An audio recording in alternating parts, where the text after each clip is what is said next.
Hai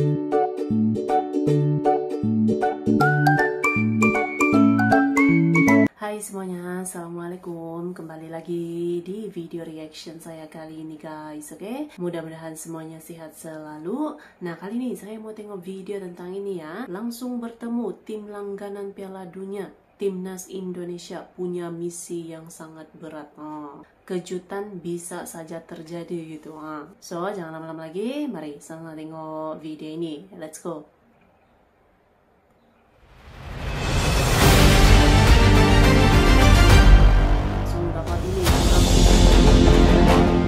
Timnas Indonesia berhasil masuk putaran ketiga kualifikasi Piala Dunia 2026 untuk pertama kalinya dalam sejarah.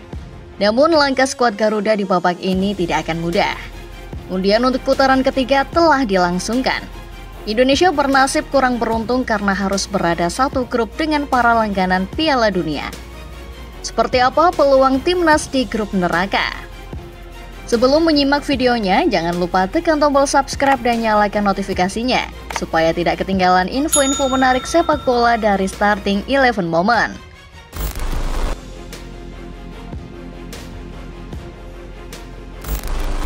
Indonesia ada dalam posisi yang tidak diunggulkan ketika babak kualifikasi Piala Dunia 2026 memasuki putaran kedua.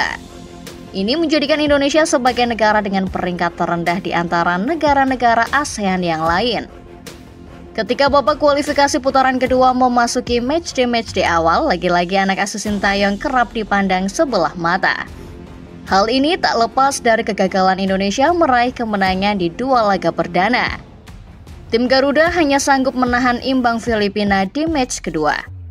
Sementara pada laga pembuka mereka terbantai 5-1 di tangan Irak.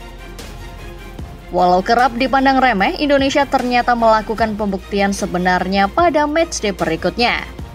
Berawal dari kemenangan melawan Vietnam, timnas menggila melipas sisa pertandingan di grup F.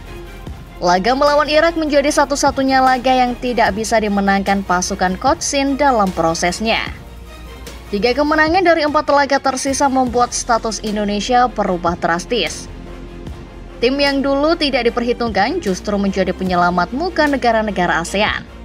Indonesia menjadi satu-satunya negara ASEAN yang maju ke putaran ketiga. Di saat bersamaan wakil-wakil ASEAN lain yaitu Thailand, Vietnam, Filipina, Malaysia, dan Singapura berguguran di fase ini.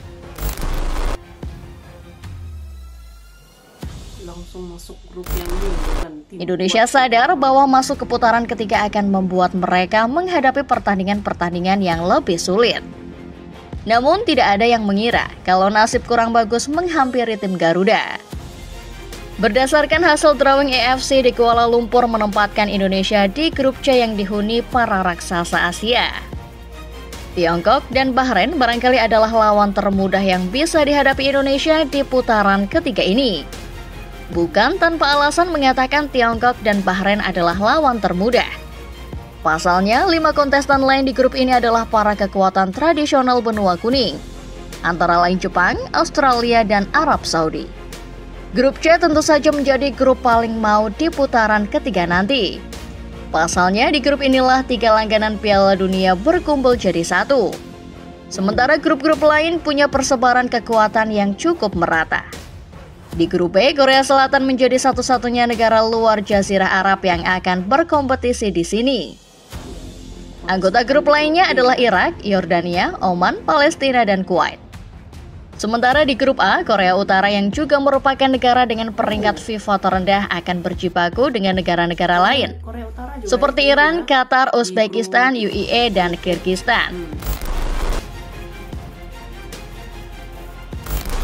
Dibandingkan dengan 2 grup lainnya, grup C jelas merupakan grup paling sulit. Jepang yang kerap mendapat julukan bos terakhir ada di grup ini. Pun begitu dengan 2 langganan Piala Dunia lainnya, Arab Saudi dan Australia. Jangan lupakan pula Tiongkok dan Bahrain yang secara peringkat juga berada jauh di atas Indonesia. Sekedar informasi, Tiongkok saat ini menempati peringkat 88 FIFA. Sementara itu Bahrain berada 7 tingkat di atas Tiongkok, yakni di urutan ke-81. Selain kalah secara ranking, Indonesia punya head-to-head buruk melawan 2 negara tersebut. Tim Garuda tercatat hanya menang 3 kali dari 17 bentrok melawan Tiongkok. Sementara melawan Bahrain, timnas menang 2 kali dari 7 bentrokan. Australia menjadi negara yang harus diwaspadai oleh Indonesia. Socceroos adalah salah satu tim dengan penampilan terbaik di putaran kedua. Bahkan tim besutan Graham Arnold belum kebobolan dalam 2 pertandingan terakhirnya. Socceroos memegang catatan sempurna, selalu menang di grup I putaran kedua lalu. Arab Saudi sementara itu tidak perlu diragukan reputasinya di kancah internasional. Tahun 2022 lalu mereka menggemparkan dunia ketika berhasil membuat Argentina bertekuk lutut di Piala Dunia. Walau statusnya hanya runner-up di grup G, Arab Saudi besutan Roberto Mancini adalah tim dengan penampilan paling konsisten di turnamen internasional. Jepang adalah bos terakhir yang harus dihadapi Indonesia di grup C. Negeri Samurai Biru tidak perlu diragukan lagi soal penampilannya di ajang Piala Dunia. Negara Asia dengan peringkat tertinggi FIFA. Jepang juga tidak pernah absen dari Piala Dunia dalam 7 edisi terakhir turnamen 4 tahunan ini. 7 edisi, Jepang selalu ada gitu ya, Piala Dunia. Indonesia tahu kalau lawan-lawan yang akan dihadapi nanti bukan negara-negara sembarangan. Tapi tim Garuda menolak menyerah sebelum berlaga. Ketua Umum PSSI Erick Thohir mengatakan tidak ada yang tidak mungkin. Keberhasilan Indonesia menembus putaran ketiga saja berangkat dari sebuah ketidakmungkinan yang terbantahkan karena kerja keras. Sintayong sementara itu menunjukkan semangat yang lebih besar. Sedari awal, Coach Shin ingin anak asuhnya menghadapi lawan yang super berat. Shin mengharapkan Korea Selatan yang akan menjadi musuh timnas berikutnya. Ini artinya Coach Shin tak gentar dengan nama-nama besar kontestan putaran ketiga. Meskipun fakta di atas kertas menyatakan bahwa skuadnya adalah yang paling lemah di fase ini. Indonesia boleh bermimpi, karena nyatanya di level U23 saja Garuda setidaknya bisa merepotkan separuh anggota grup C pada turnamen Piala Asia U23. Indonesia pernah menaklukkan Australia di ajang tersebut. Tim Merah Putih juga sempat merepotkan Jepang di turnamen yang sama walau berakhir dengan kekalahan buat Indonesia. Terkhusus Arab Saudi, Indonesia punya rekor begitu buruk, yakni menelan 10 kekalahan dari 12 bentrok. Kendati demikian, beberapa punggawa timnas sempat mendapat pujian dari Roberto Mancini, sang nahkoda The Green Falcons. Ini menandakan kalau Mancini juga sejatinya menaruh respek kepada Indonesia.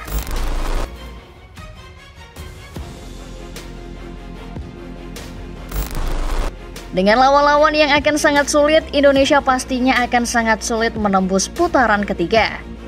Namun, sepak bola selalu punya cara menyajikan sisi-sisinya yang terkadang sulit dipercaya. Keberhasilan Indonesia yang sebelumnya kurang diunggulkan di putaran kedua saja sudah menjadi salah satu contohnya.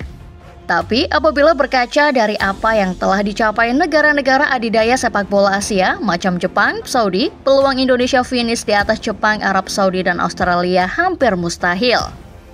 Realistis saja, Indonesia rasanya layak menempati posisi keempat di grup ini. Jika skenario ini terjadi, maka Indonesia harus melewati putaran keempat dulu sebelum bisa sampai di Piala Dunia 2026. Sementara itu, untuk juara grup C tampaknya masih akan dipegang Jepang sebagai bos terakhir Asia.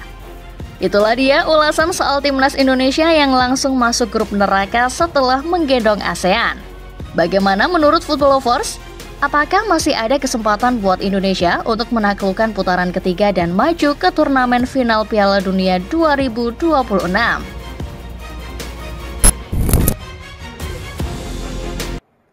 Oke guys, itulah dia videonya ini.